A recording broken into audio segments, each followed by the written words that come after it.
tayo ngayon sa National Shrine of Our Lady of Mount Carmel dito sa New Manila, kung saan tampok ang isang Lenten exhibit, tampok ang iba't ibang mukha ni Jesus Christ. Tulad dito, ang The Mandillion of Odessa. Yan.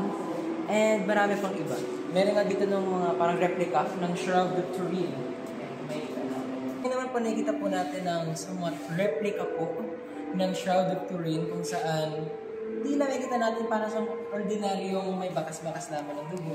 Pero kapag nakita natin yung findings na inilagay ito sa isang light room, nakita nila na ito nakikita mo pa rin yung kamay, tapos ito yung mukha ni Jesus. Sa left side po makikita po natin ang Santo Enchero. Kung makikita po natin sa kabila, lahat ng mga Santo Enchero parang magkakamukha sila ng quality ng paa. Parang ganito yung smoothness ng paa nila. Parang ganito. Pudpud yung ano, di ba? Ganun, oo.